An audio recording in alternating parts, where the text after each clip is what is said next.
I'm Bryan Edmundson. I'm the creative director and founder of C. C's in its 25th year, which feels a bloody short time, actually, not a long time. It does feel like yesterday. So 1996, and before that, I graduated in 1992. I had a few years up at Newcastle, which was great fun. Came down to London and started my life at a design company called Roundel, who are sadly no longer around, but they were famous for doing transport identity. So I think that's probably, from my point of view, where the identity bug came from. My next port of call was a studio called Williams and Foy, where a good few of us met, who have like-minded studios. And then 1996, I decided to just give it a go. Why not? So when you went from, did you stay in that first role up until you launched C, Bryan? Was that the same place, or did you try out other areas of disciplines? Yeah, after Williams and Foy, I went to a slightly more corporate studio for 6 months. Didn't quite get that sort of world, but then did work at a really big studio called Imagination. And Imagination is, there's 450 people. Wow.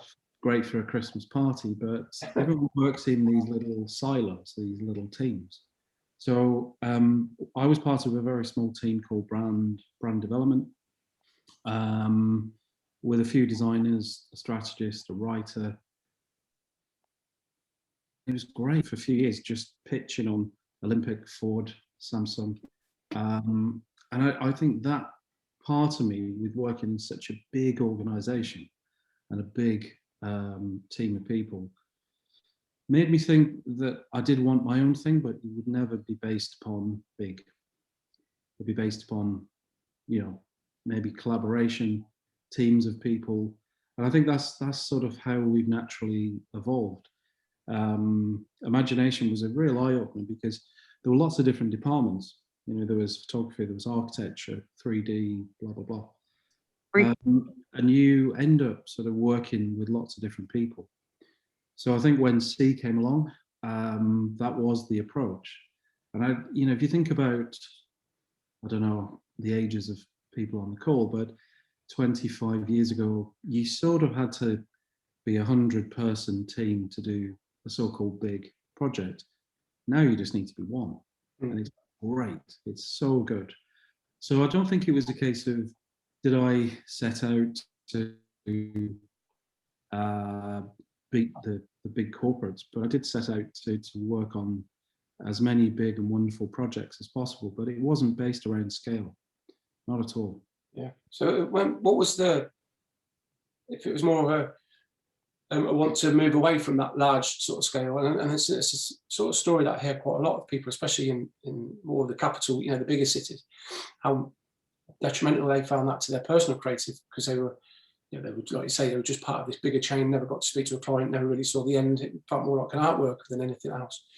What was the ethos that you then built C on? Was there something, I know obviously much more about you in recent years, but was there something when you first started that you wanted to be known for, or a process, or something that you wanted to build on?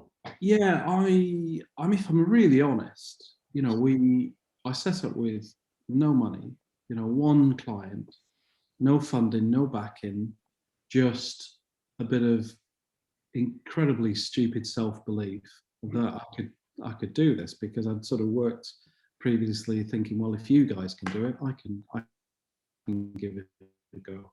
But in the first couple of years was just survival. It was paying rent, trying to be a business person, which most designers aren't. There's no formal training of that. You just learn by mistakes. And I think in those early years we were quite lucky.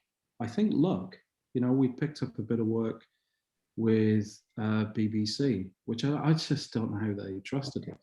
It's incredible. And I think when a couple of early projects came along, we just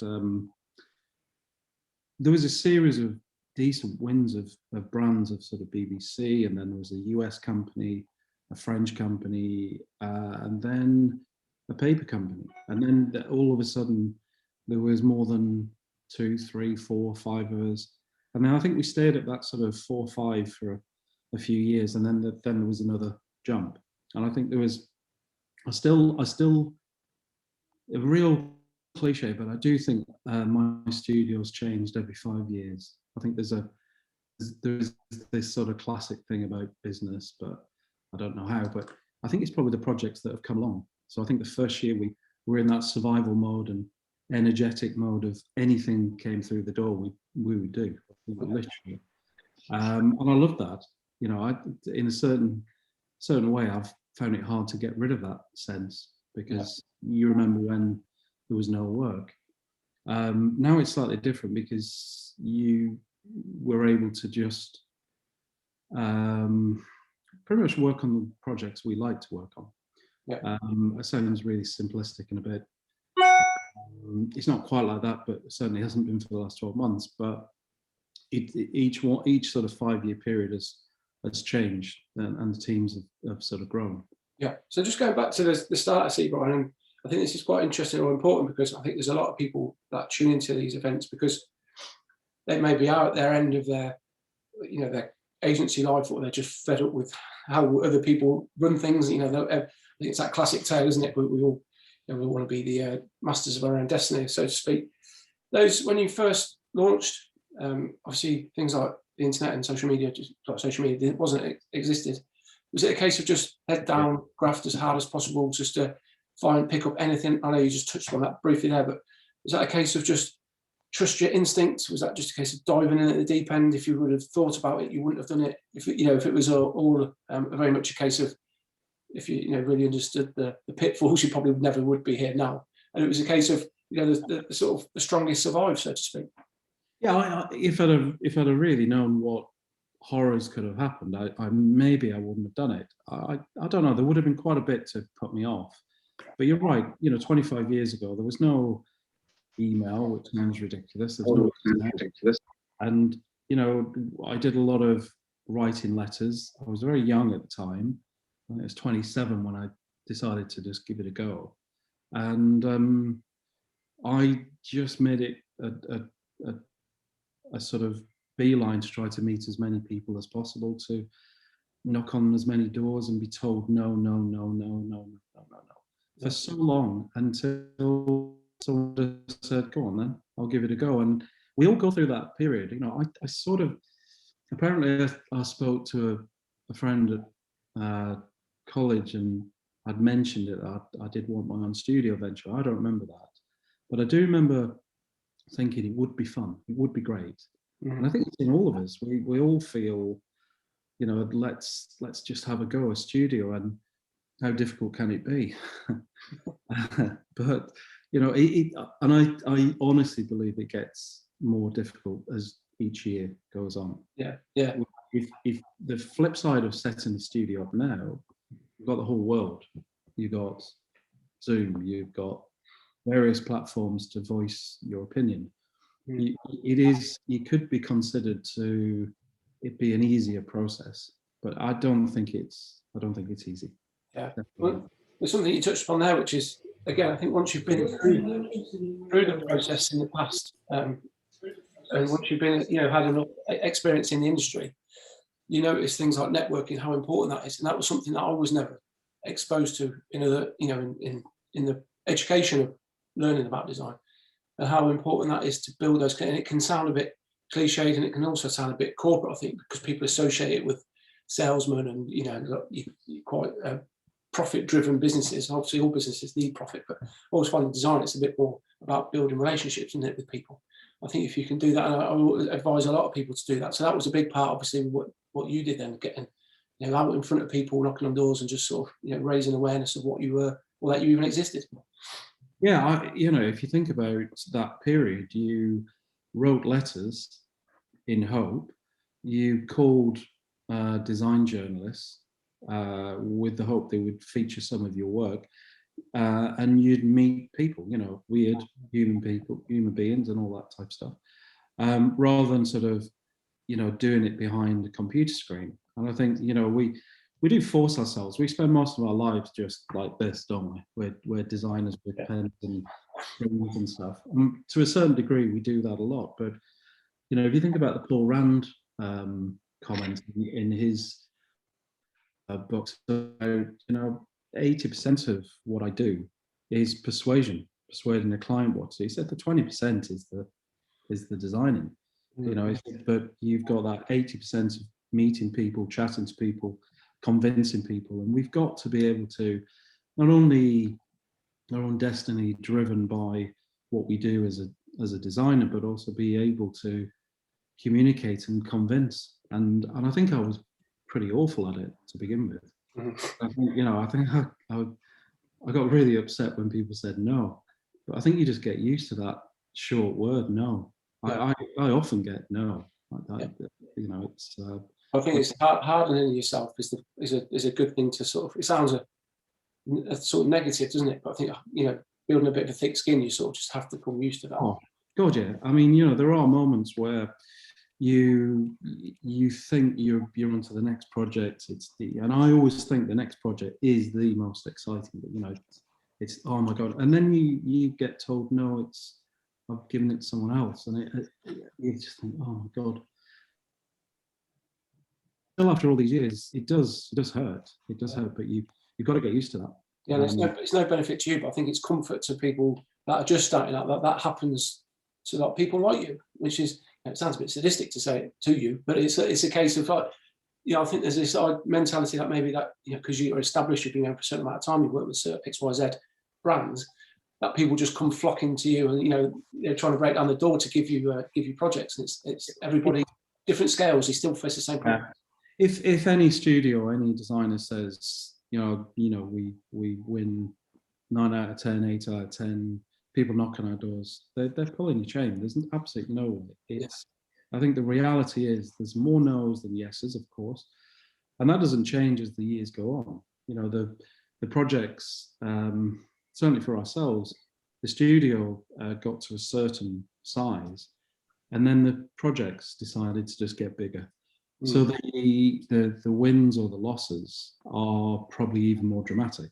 Yeah. But I love that bit. It's obviously better when you win them, but you can't. It's. I think the reality is that you just don't. Yeah, but do you think that's a problem at the minute, or has been since the arrival of things like social media, where there's very much a public sort of chest beating idea that we're overrun with work, we've got clients coming out of our area, it maybe isn't, it's done to sort of reflect maybe from an egotistical perspective. Yeah, I think there are a few. I think we all know who they are.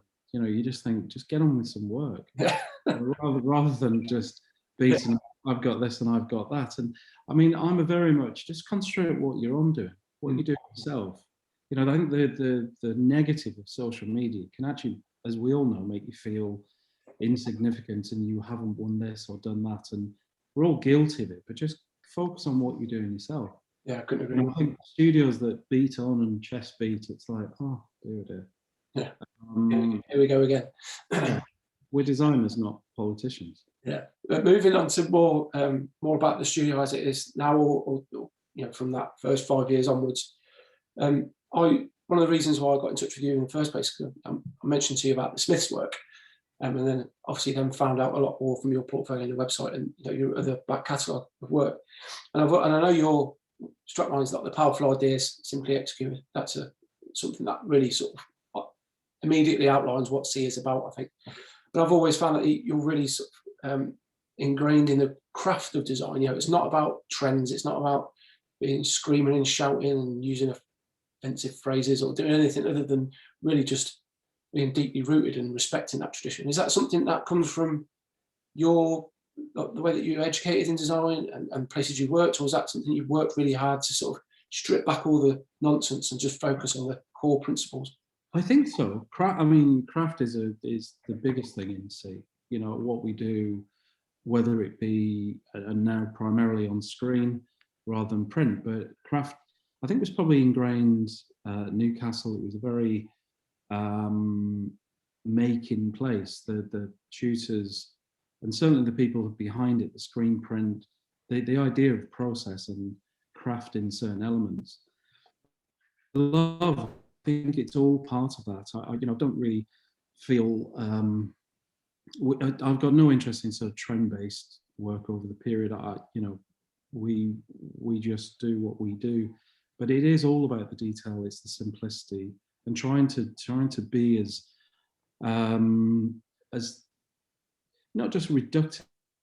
It just clarity, and it comes either crafting typography, crafting, in production, and crafting, image, and every bit of it makes a difference. Maybe it's in the way I'm made up. But I encourage that with new designers that come and join the team, and 80-odd% of our designers on the teams over the past 2 decades have come through interns.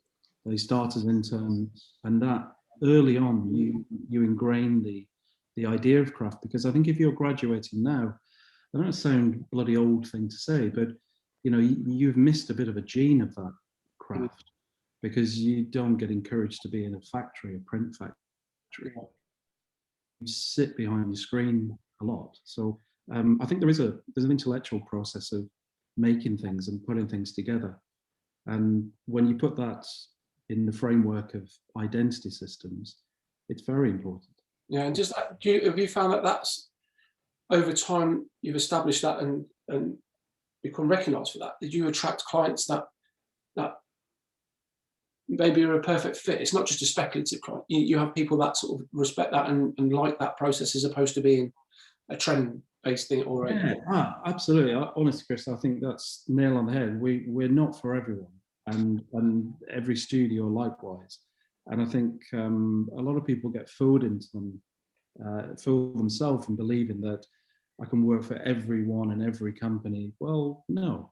There's we fit certain types of brands who really have a care of certain things, and I think we do attract that. And I think we did from the early days. We met good old G.F Smith and Sons back in 1998, so we're only a couple of years into it. We shared there was a warehouse where we had our tiny little studio, and I do remember them knocking on my door to try and sell me paper. And I do remember thinking, well, I don't have much work, so I can't really buy much paper because I can't, But we just got on, and I think the shared values in terms of people like that who really care, and I think the clients who really, really care about design, and there have been many over the years, those are the ones that you get the most exciting work out of.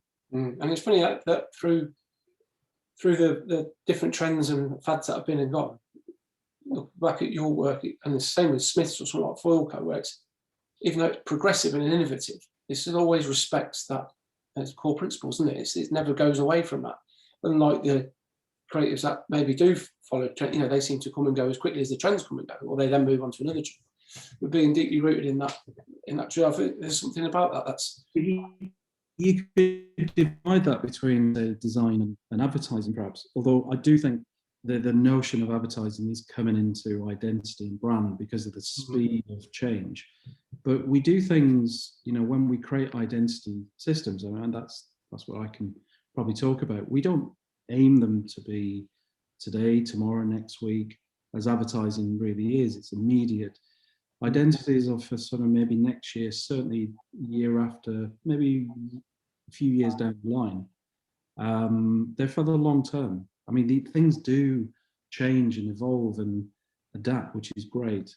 So I think, although with sort of media now, things move quick, change, and there is almost an impatience. Yeah. Well, is that something that you teach internally to have an understanding of that? That's because it's doesn't generate 1,000 followers within 24 hours of being released. It doesn't mean a logo or a brand is not successful.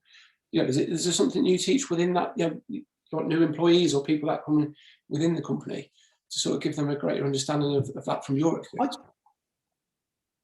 Yeah, I mean, we do wrestle over projects internally quite fiercely sometimes to, get to that point where we're really happy with, right, that is the direction we're going in. Hopefully that the client is on your side.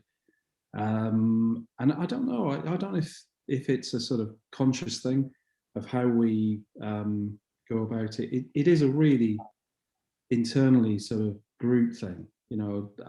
C is more than just me. There's a team of people, very great team of people, and we argue fiercely about the work, which is really great, and the passion behind it. Until you get to the point where you're almost arguing with yourself to make sure that it's foolproof. So when you do present it, there are no little holes. Yeah, yeah. It sounds really horrible exercise. It's not. It's No. fun. I think I've been in that environment myself, and it's strangely more enjoyable afterwards than it is just being in somewhere that where you're given a very short brief and sit on your own in front of a computer and churn out stuff that gets rejected time and time again. Going through that heartache and going through that, that really looking at yourself as a creative and looking at the world and all those sorts of things. When you get to the end of that, that's such a rewarding process. Well, we record all of our work. All of the development, not just for the clients, but for the studio. And then each one is categorized and filed, whether it's paper, digital, combination. So we do have quite a record of these projects and where things might have gone and what happened, things that didn't go anywhere. Yeah. I love all those. Yeah, it must be great to have an archive of stuff like that to, just to see, the state of mind, I suppose, where you were at any given point or where the world was at. I don't know, some of it isn't so good. You have to release it as a limited edition book or something. Get Smith to sort it out for you. Moving on to a bit more detail, and I'm not sure if this is easy to answer really, but from a perspective of the process that you work on a project and how that spans out. I know there must be nuances with this, and depending on clients and budgets and all the rest of it. But is there quite a set sort of process that you guys sort of introduce into a project, and how you go from brainstorming or talking to the client initially and meeting the people behind the brands and the decision makers, right through to the process that you guys dive into from mood boards or generating ideas, and how that progresses to a final product deliver? Do you have a sort of set system that you employ with that? We do. I mean, there is a sort of framework around, quite frankly, getting to know the business, the client, the person, and that's obviously dependent on the size of who you're working with. If they're local UK or whether across the world, we just can't.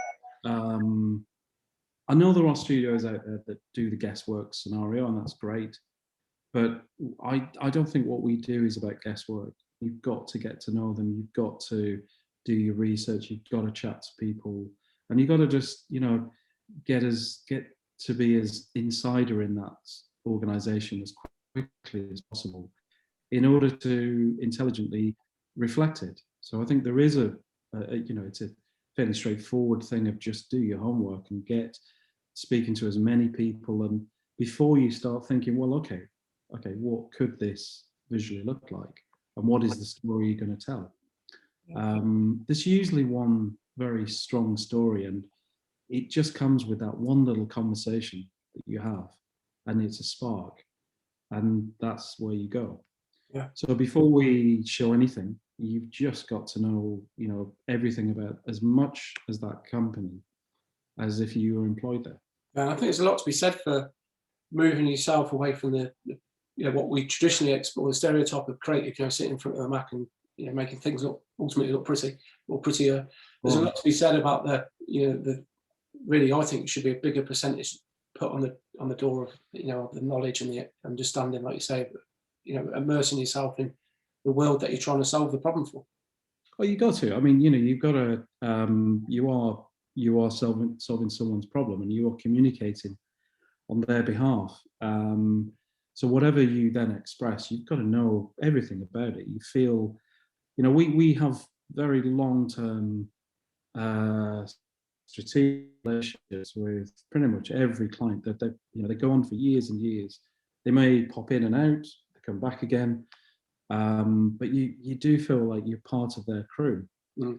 And I think it's then easier as a designer to visualize that, to communicate it, to put it into a film or put it into a piece of print or whatever it may be. Yeah, that's a nice place to be in, isn't it? Because you, as opposed to just feeling like you're being paid to do something, you know, to fix a problem, so to speak, you're part of it. It goes much beyond, much deeper than that. You know, you feel part of, you're part of their story.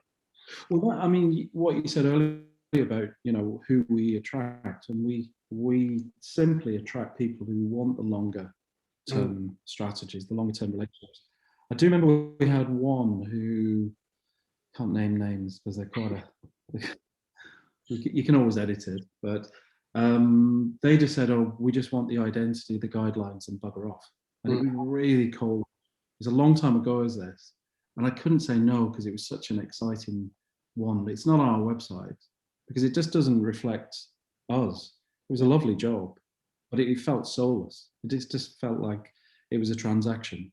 And I know we get paid for what we do, but it just isn't the point. It really isn't. Yeah, but I think the problem is I've found that there's probably more of that than what there is of the giving the freedom to actually immerse yourself. Yeah.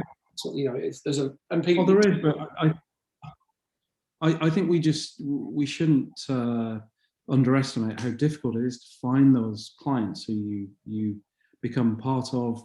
They trust you, you trust them, and there's almost a, you know, we interview them as much as they're interviewing us, because you will never get a great project when there's just no chemistry and relationship going on in the first instance. And it doesn't sound, it's not meant to sound as though we can still be that picky. But I think it's got to work. It's got to work at that first point.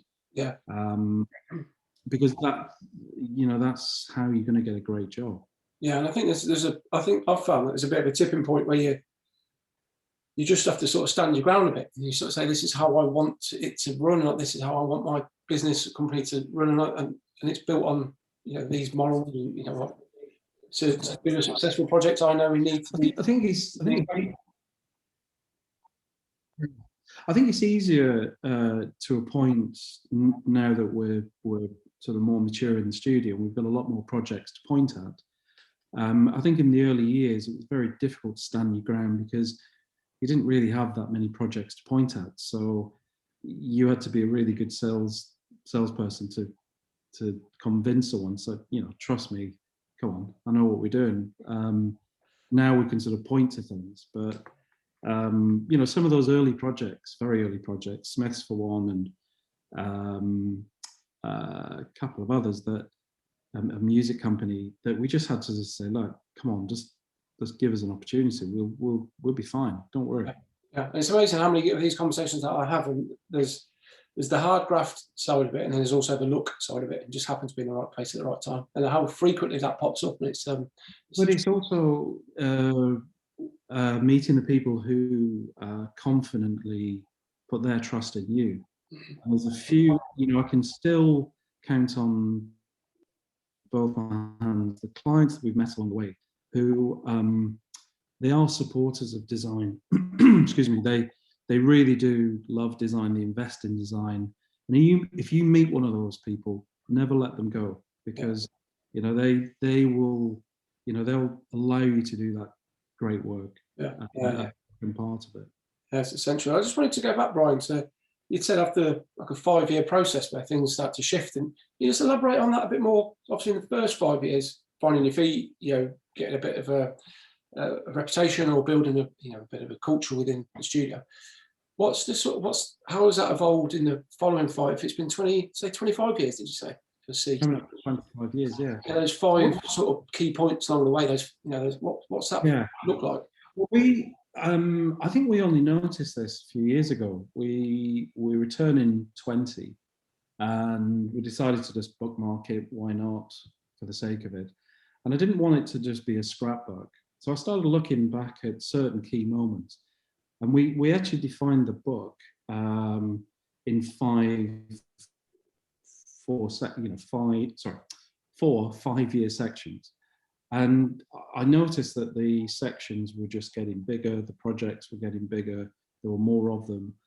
And I think it's quite nice. And I equally in the last 5 years coming to now, it's changed even more. You know, there's wider projects. And I think there's probably two things that go on: the experience you gain from that, the new people you work with, and also the clients you're starting to attract. When you get to sort of my ripe old age, the marketing managers are now MDs, CEOs. So there is a sort of, do grow up with these people. You do sort of follow, and they move through their careers. So I think there's there's part making it your own luck, and there's also this, if you do good work, people will keep on coming back to you and finding you in a new position. So we've had one or two clients who have gone from different companies and come back. So those 5 sections, just the projects in the first 5 years were relatively small, not that many of them, and we just got through. A few lucky breaks, EMI, BBC was one of them, a couple of them. And then I think into that second section, all of a sudden the larger identity things came along, and it just grew. But I think the sort of the change of clients, the different sectors, we've pretty much worked in every sector now. So you can at least prove yourself to certain people who say you need that experience. Yeah. But yeah, I do think, I think it's the change. Our studios we've changed at certain periods, the size, and probably the last 5 years, there's more structure behind us. Yeah. I've always found it really rewarding when you have that that time when someone that you've built a relationship with in a business, they move. I notice it with marketing managers, seem to move every 5 minutes for some reason, but when they do then come back, that's a really rewarding feeling, isn't it? That idea that they, when they've got the opportunity to work with you, they will come back. Yeah, it is. It's lovely when that happens, but I think obviously the wonderful thing in our world is word of mouth. We don't formally do any new business. It's through networks. It's a very wide network now, not just in the UK but around the globe. And when we get inquiries, they're usually through people that we've worked with or worked alongside with or hadn't realised we'd worked with, and then they come our way. It does take a while to get into that groove, although of course you can fast track that with social media if you want to chest beat for a while. Yeah, I've read on your site about the collaborative process that you have. Is that something that you do on a regular basis? Again, it's one of those words, strategy, that gets thrown around quite openly these days. Yeah, virtually every project, Chris. There's in the days, like I said, we had no ambitions to be 40, 50, 100, whatever. We did have ambitions to work on the most creative projects or the wider, bigger projects. And I think the way of doing that was just you collaborate with teams, with individuals, with writers, with directors, with strategy teams, with whoever. And more recently, we are part of collectives. There's a lot of like-minded agencies and studios and individuals that form part of a wider network of C. Because there is the core, but the wider thing is very deep. Mm. So what enables us to do these larger projects is exactly that we have and when you do put a sort of collective together, this collaborative thing, it's pretty powerful because you're cherry picking great people or teams in their individual skill set. I'm sure the larger studios will say it's all in-house, but it's not. Yeah, it's not. But that's something that you touched on at the start, was this idea that you didn't need to build a team that's like a massive organisation, and even more so today, the idea that you can find somebody that's maybe specific at doing a certain niche, like animated graphics for Instagram, for instance, or something that's great at photography. You can, you know, find those people that are best skilled for each project, and it's readily available. Yeah, and also more important, you think about 1992. If any of you buggers were alive in 1992, you had to sort of pretty much go to London. You know, I'm from the Northwest. I started up in Newcastle, and my pretty much journey was always having to be London. Okay, there was a little bit in Manchester and Edinburgh. Now, wonderfully, it's everywhere. You know, and I think there is always going to be that intellectual migration, perhaps to capital cities. That's something different. But I think you look at the design scenes in Newcastle, Manchester, Leeds, Birmingham, Coventry, Bristol, blah, blah, great. And it does allow, when you've studied, to actually stay in the town that you've studied in. I mean, wouldn't that be wonderful? Exactly. Because technology means that we can be anywhere. Yeah, I think there seems to be more, I don't know if you've noticed it, but more clients that are quite happy to work with people. I remember when I first started, if your postcode wasn't, you know, a London postcode, it was pretty much, I was out there running before you could even pitch or quote. And it was really alien, quite hard to swallow that, because I didn't want to, you know, have to follow the path to London. But I think that there's more, you know, the shift of people like, say, Channel 4 going to Leeds, for instance, and, you know, other organisations, BBC in Manchester. I think there's more of a wanting to ingrain themselves in those areas, you know, to feed off the heritage and the culture and the people. Yeah, I mean, London, you know, in particular, is always going to be a drain in terms of giving it a go for a while. You know, if you're a writer, a musician, a designer, an artist, you want to supposedly pit your brains against the brightest of the brightest, blah, blah, blah. I think it's a bit of a fallacy. I think there's, it does, okay, there are practical things. There's a saturation in the cities of clients. But I think they are, and especially what's happened the last year, we've been all over. Mm. You know, my team have been one out of the country. Right. So, you know, where are these studios? They're sort of collective. So we are going to work in a slightly different way. Look, and it's actually very positive to separate the London thing to you could be anywhere. And I'm obviously I'm not from the south. I'm from, you know, northwest, and if I was graduating now, I would have a choice. Mm. And, you know, not so 20, 30 years ago. Yeah, maybe that could bookmark the C's 25th year as a new shift in, you know, working patterns and collaboration. It'd be interesting to look back at that, and, you know, in the future, see what impact this has had, you know, inadvertently, the impact COVID has had, whether we continue to work remotely forever, or, you know, juggle that with being back in, you know, physical spaces. I think for a lot of these Right Line events are primarily aimed at a younger demographic.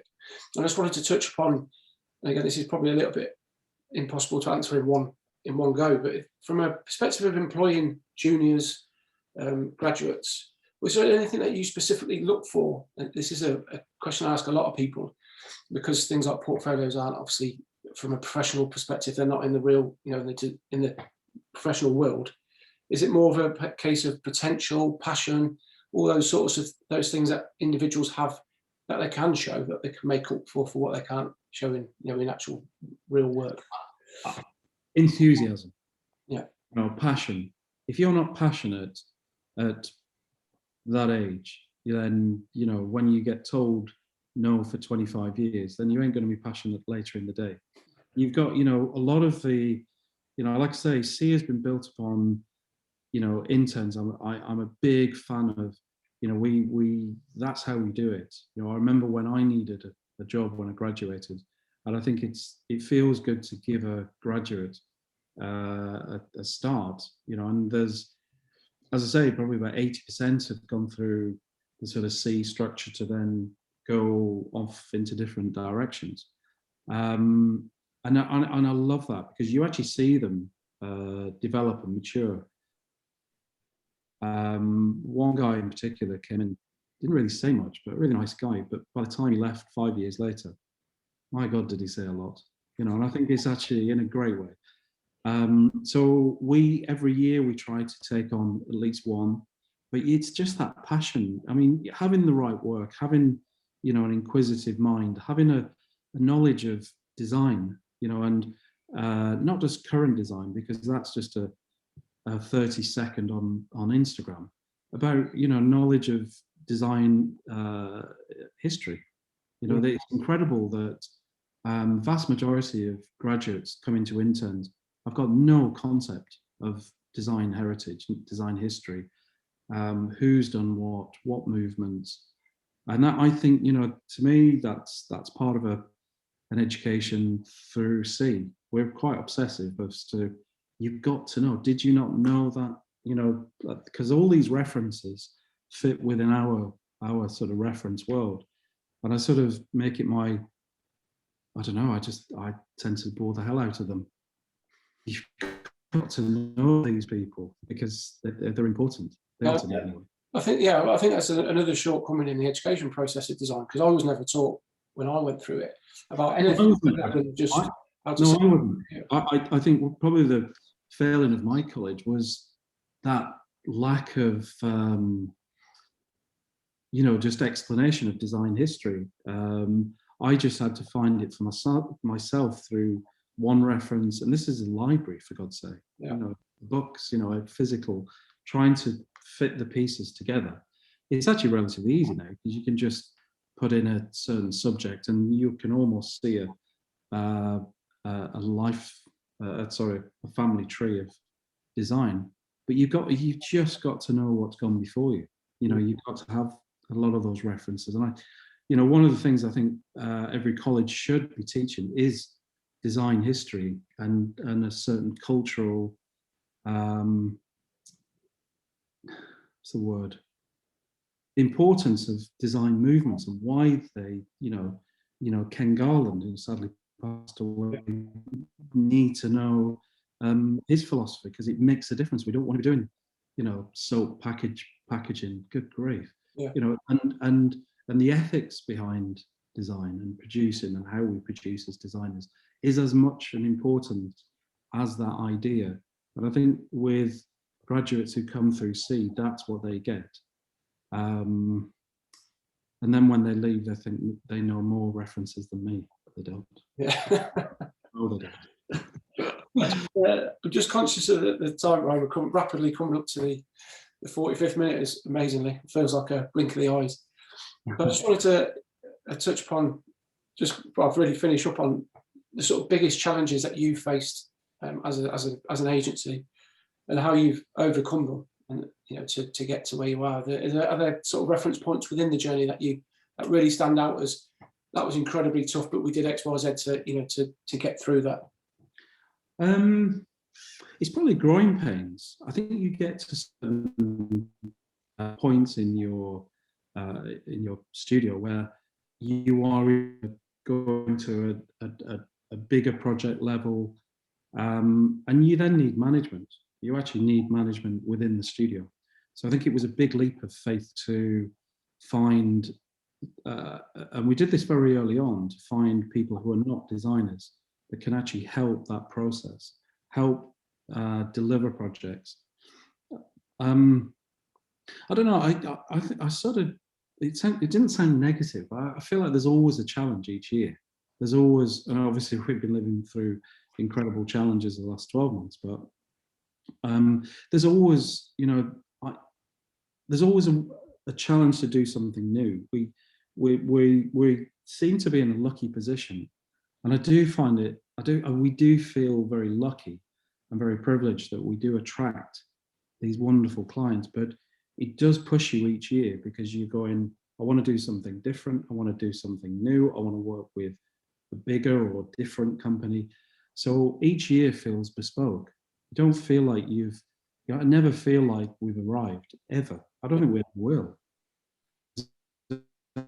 You just feel like we can do better. We can do better. And I think if you can keep that mentality of sort of self-kicking yourself up the backside, which I'm sure there's a word for, it just keeps you going. It just keeps you, and we did I don't know when the last time before lockdown, it would have been type of circle talk. There was a question there about, what would you want to do now? And I said, well, start again, because it's been great fun. Yeah. You don't really want it to end, so you do feel like each year. So I think there's always challenges, but they're fun. Yeah, that enthusiasm, that's what if you don't have the enthusiasm that you expect or think, say, graduates or younger people or members of the team have, then you might as well just knock it on the head. If you lose that, lose that passion for it, if you lose that drive, then it's best just to do something else, isn't it? Yeah, just go and play football for Man United or something like that. Oh, don't do that. On that note, Bryan, it's been an absolute pleasure. I really, really appreciate your time, and it's been great to know more about C and hear more. Like I say, respected the work and looked at it for a long, long time. To hear about how it's made and the process and more about you guys is fascinating, and I really, really